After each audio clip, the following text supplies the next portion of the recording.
Does America know how safe its monkeys are? A USDA law requires a certificate of veterinary inspection with every move, but PETA has learned the federal law on monkey shipments is hardly enforced. That means thousands of monkeys get transported daily from lab to lab, many without inspection records. How the situation is a threat to public health. Next on the PETA Podcast.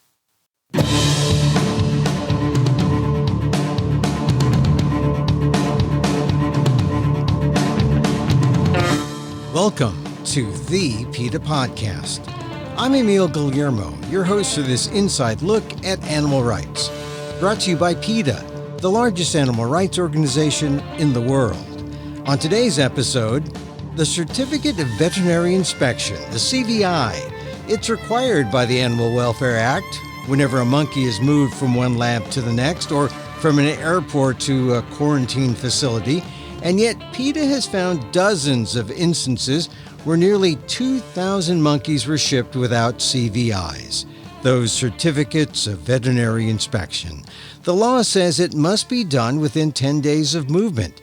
Dr. Lisa Jones-Engel, PETA scientist, says a lot can happen in 10 days, and that without the benefit of the CVIs, the threat to the public in terms of infectious diseases like tuberculosis, West Nile virus, malaria, herpes B, all transmittable to humans, is real. It was a danger to Americans in January when a van carrying monkeys crashed in Danville, Pennsylvania. Dr. Jones-Engel said that accident inspired the deeper look into overall compliance with federal animal transport laws.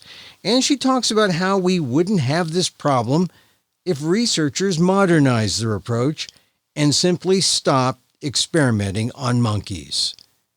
My conversation with Dr. Lisa Jones-Engel on the PETA Podcast.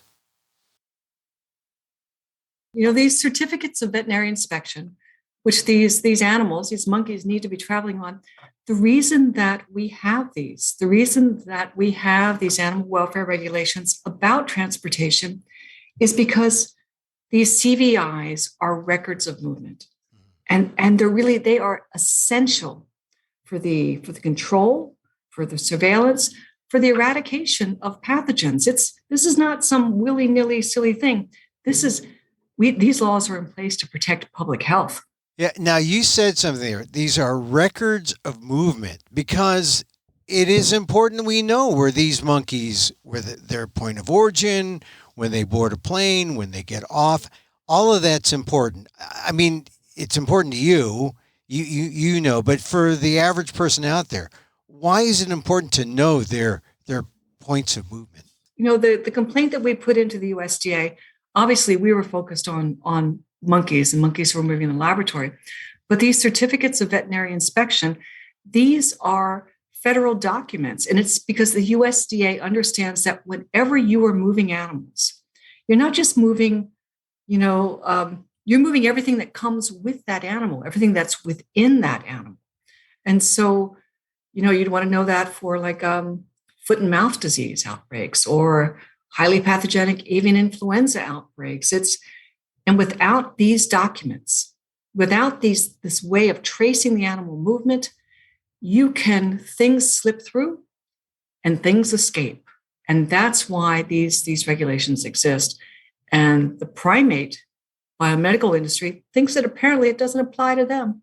Yeah, or maybe that it's not that important because why would you ever need to know where a monkey comes from or what a monkey might have when you pick it up and what it might have when it arrives at its destination? They must not think it's important at all, is it? Oh, they know it's important.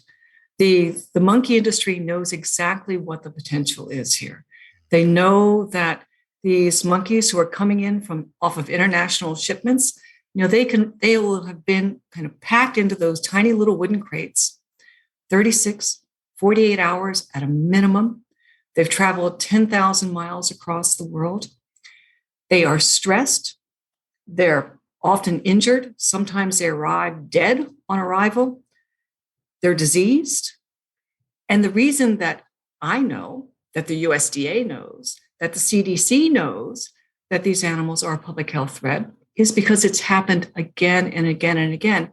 We've seen animals arrive with things like Ebola restin, tuberculosis, deadly diarrheal pathogens. And that's why we have 31-day quarantines.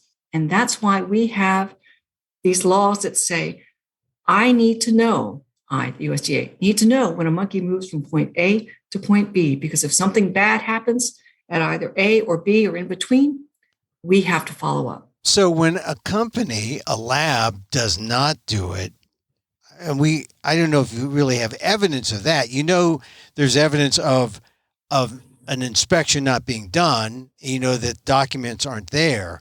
But do you think it's purposeful because they want to let the monkeys in? Because any kind of delay in terms of a monkey arriving, they find out it's sick, it cuts into their profits. Is that perhaps the reason why we see the compliance lacking by some labs here?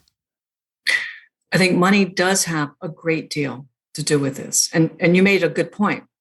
Every day that these animals languish, and I think the primate biomedical community think of it, they languish in quarantine, is a day that animal can't be kind of marked up and sold and destined for a cage for an experiment. I mean, that's another day that they have to pay the per diems. They have to pay for the monkey chow. They have to pay for the cleaner. They have to pay for this cage space.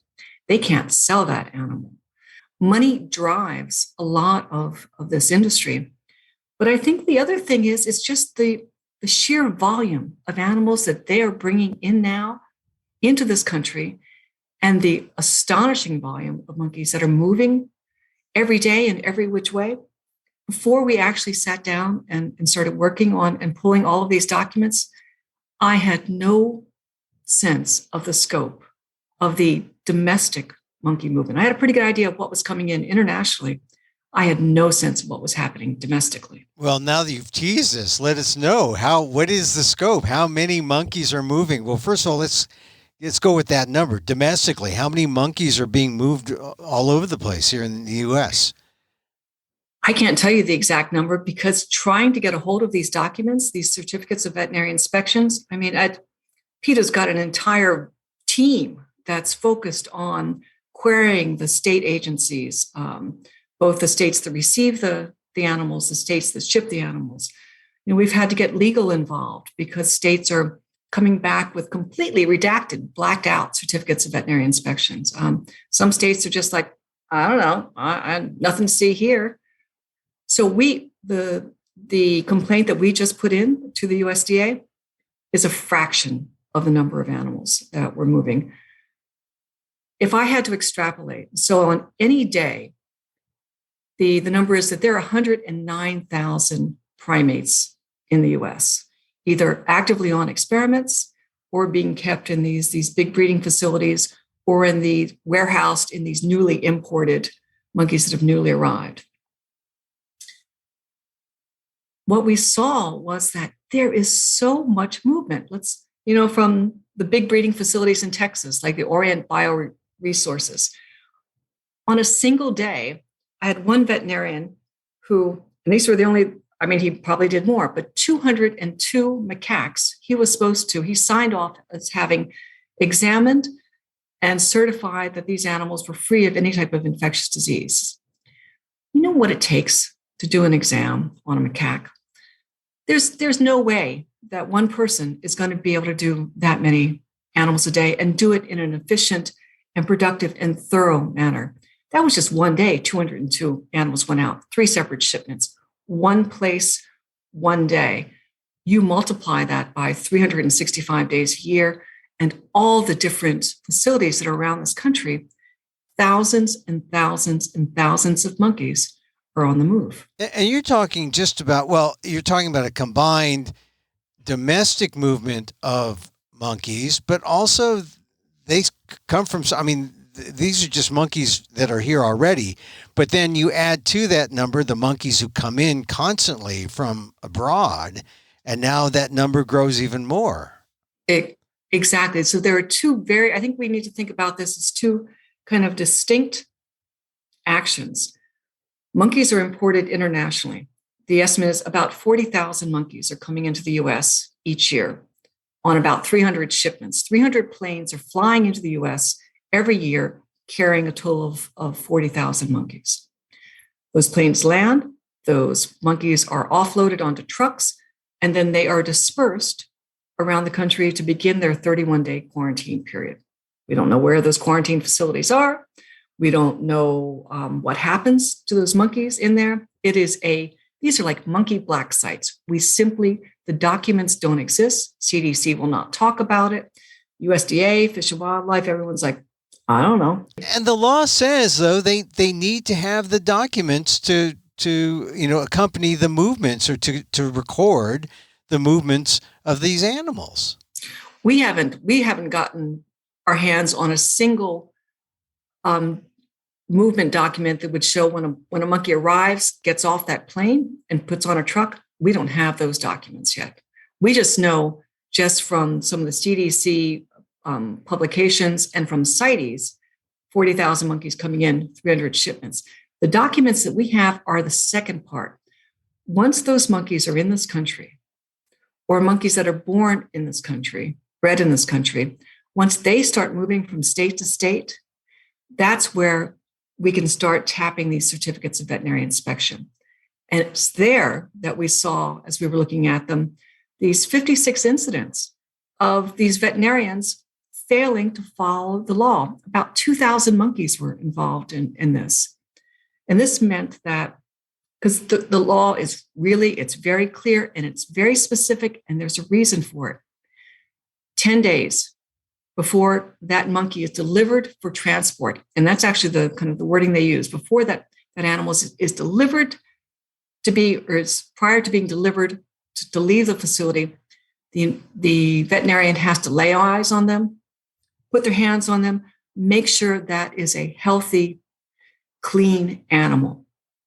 Again and again and again, we saw that's not happening. Sometimes they would be there 20 days, 50 days, 200 days before they moved on to the next place.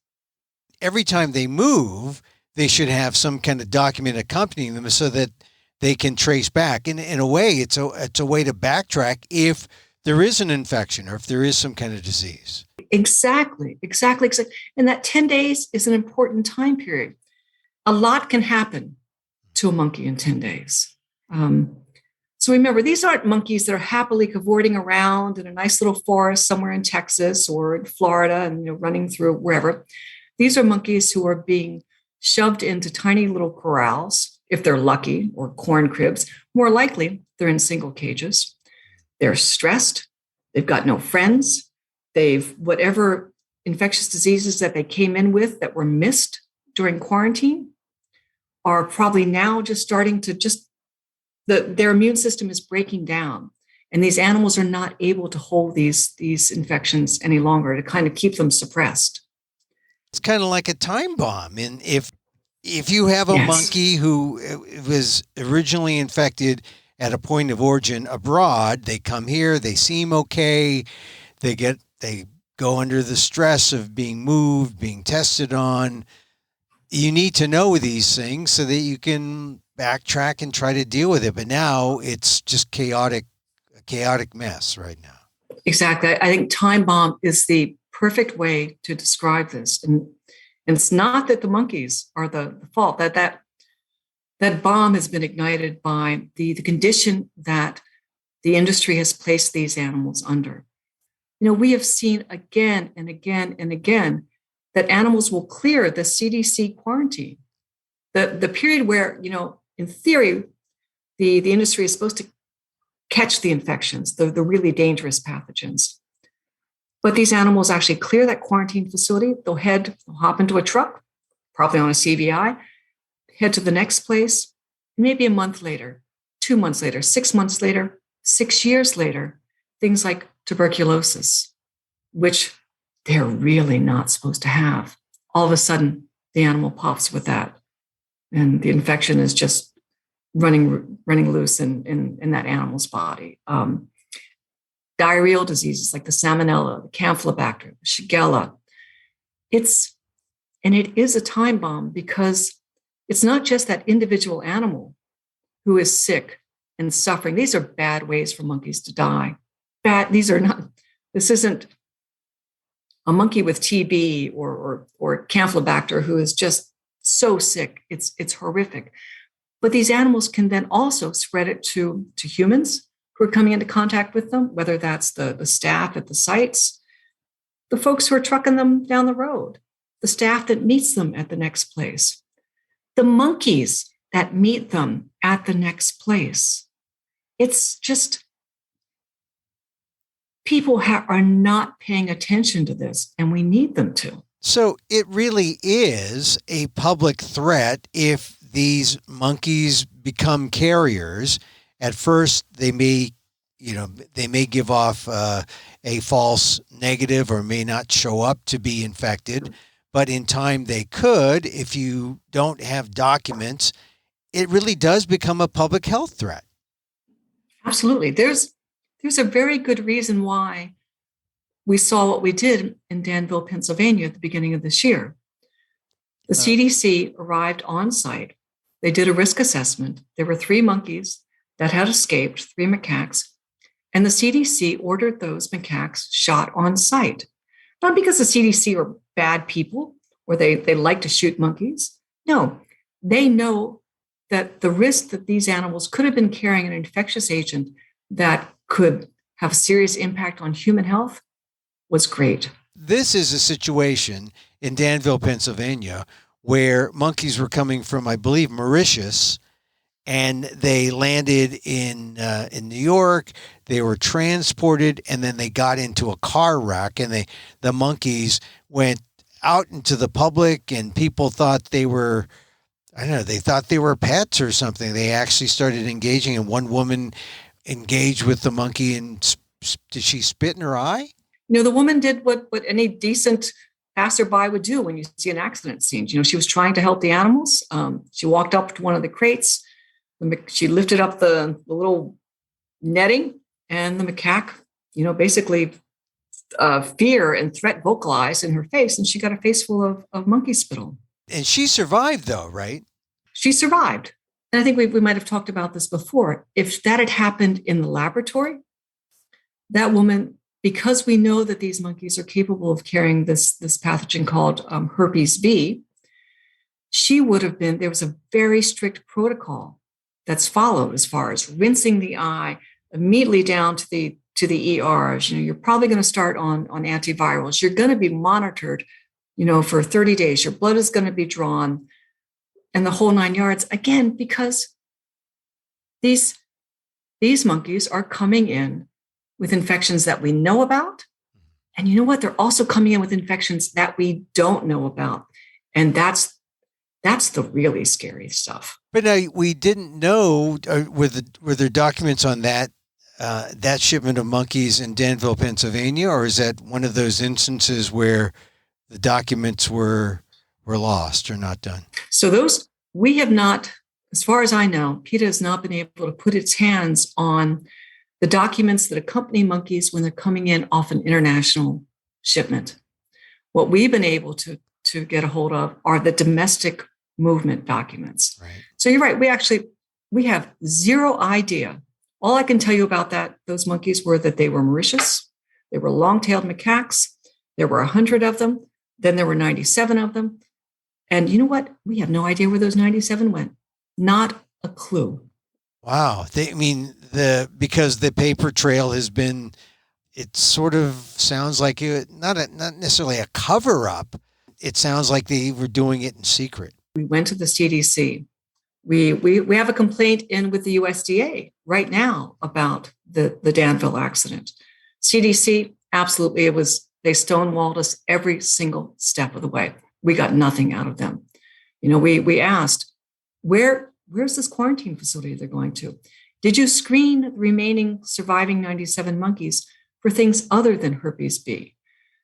The USDA complaint is technically an open complaint. So there's a little bit of me that's heartened to know that, okay, the USDA is looking, I think, at this. Maybe we'll get some information, but the rest of the agencies, dead silence.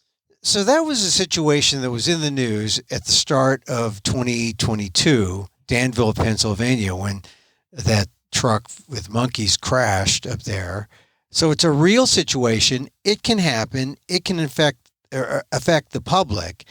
And now PETA is finding monkeys being moved around domestically, and there just are no documents that should be accompanying the monkeys. And what is the explanation there? I mean, the law, the USDA has a law, and it's part of the Animal Welfare Act. What is the explanation, you think? Just to clarify a couple of things, we have a fraction of the total number of certificates of veterinary inspection. And even in that tiny fraction of documents that we were able to access, we saw again and again and again the violations of these animal welfare regulations, in that the law that says 10 days, within this 10-day period, you look at these animals, you make sure they're okay, and then you send them to the next facility. And the law says you can't send them after the 10 days.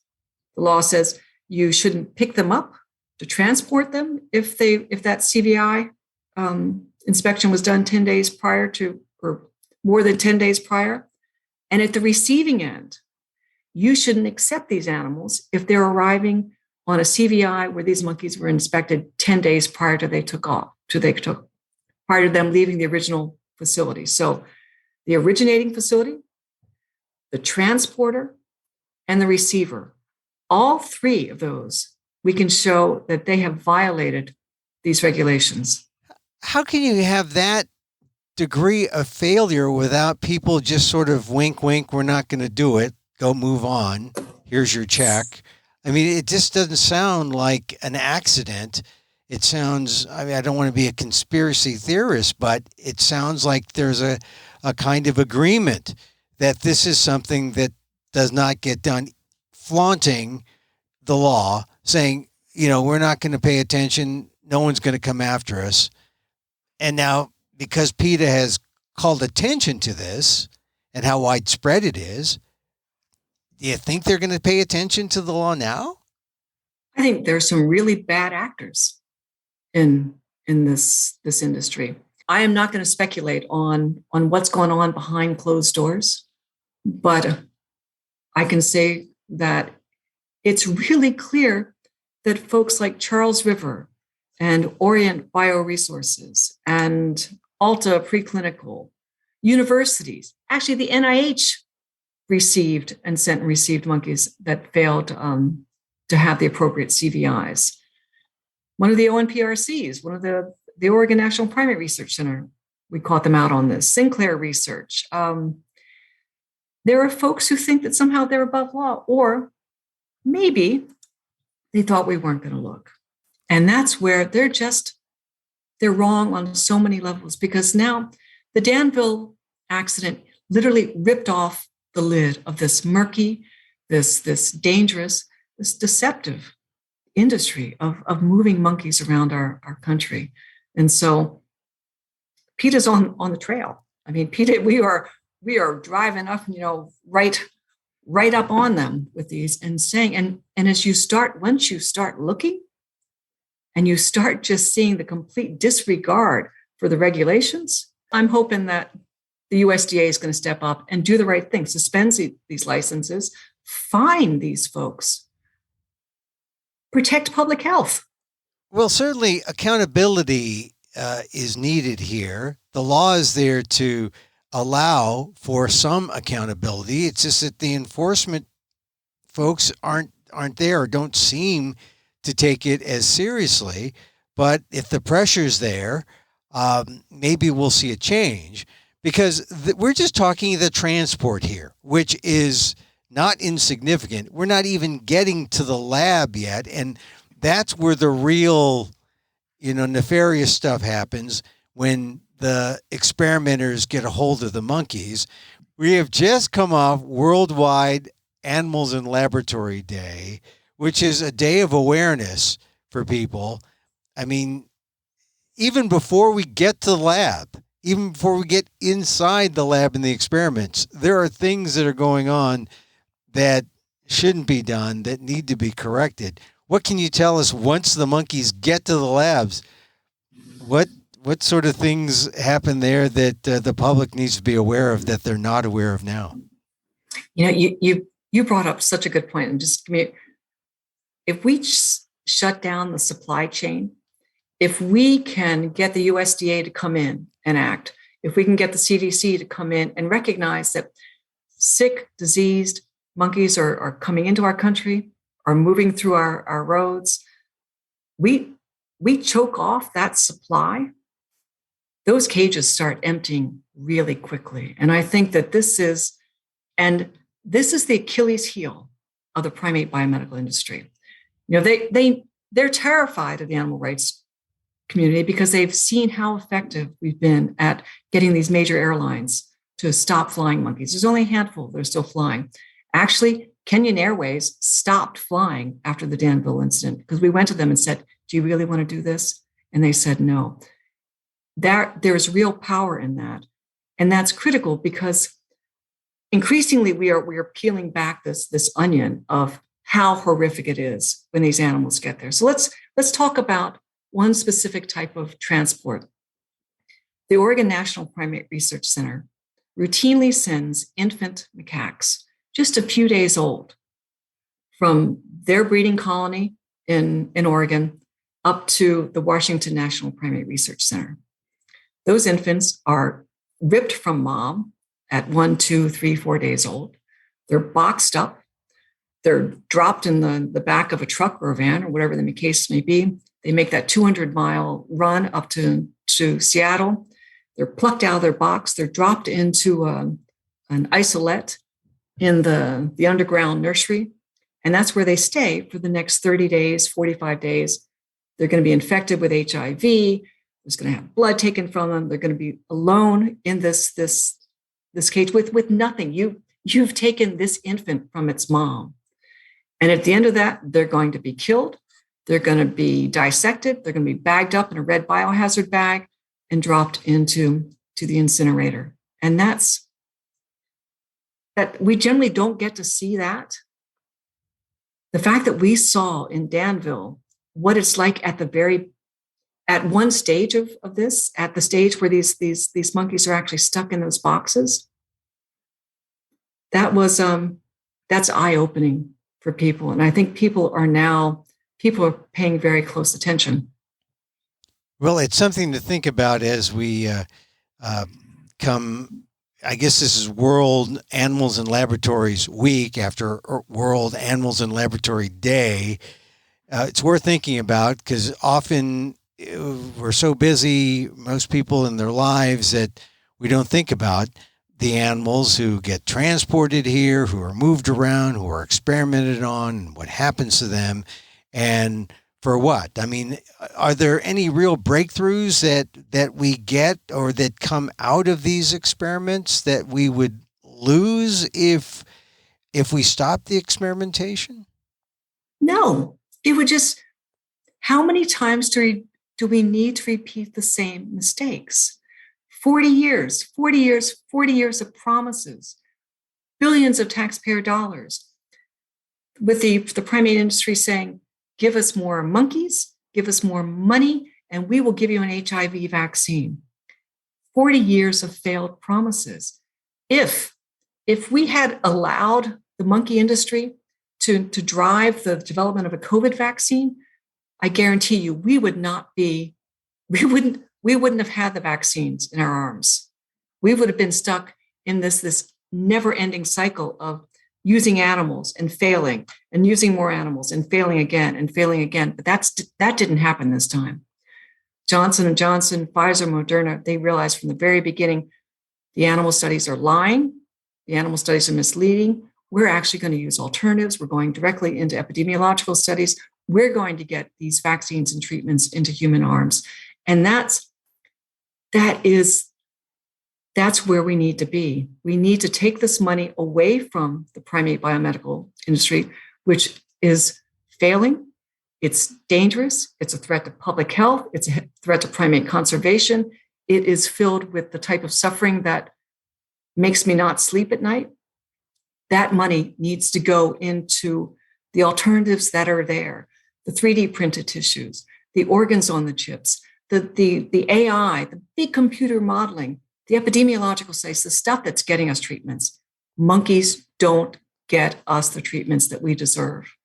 There's one little tiny ray of light maybe I can leave you with. So recently, the International Primate Society, which is the world's largest society of primatologists, field primatologists, laboratory primatologists, actually released a statement that I and other primate scientists around the world drafted for them. And they said, we can no longer support the use of wild capture of primates.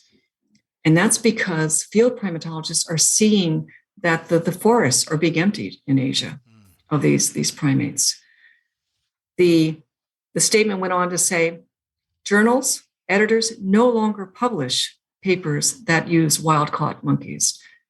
The statement went on to say, end users, the people who are receiving the monkeys, the laboratories, the importers, you do your due diligence and make sure that you are not accepting or being part of this trade in the wild-caught monkeys.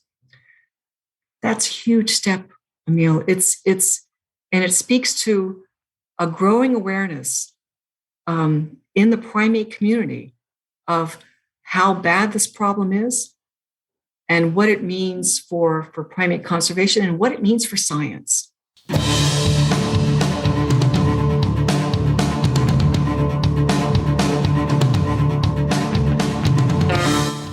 Dr. Lisa Jones-Engel, PETA scientist on America's monkey transport problem. At least 2,000 monkeys have been transported without veterinary inspection, and the numbers could be even higher.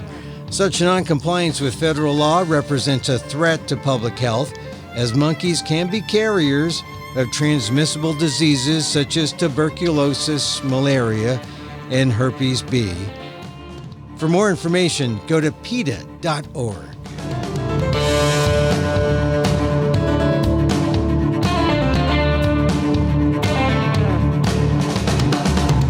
And that's our show for today. Thank you for listening. Don't forget to send a link of this show to your friends. Tell them you like the PETA podcast.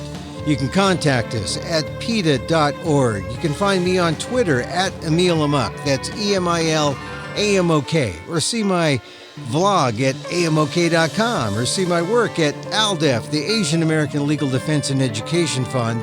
That's at ALDEF, AALDEF.org/blog. Once again, thank you for listening. Check out all our episodes on your favorite podcast app or on Apple Podcasts, where you can subscribe to, as well as rate and review the show. It helps get the word out about the issues you care about. Our music is provided by Carbon Works. Check them out on YouTube. And join us again next time for more insight into animal rights and the fight for a cruelty-free world on the PETA Podcast. I'm Emil Guillermo.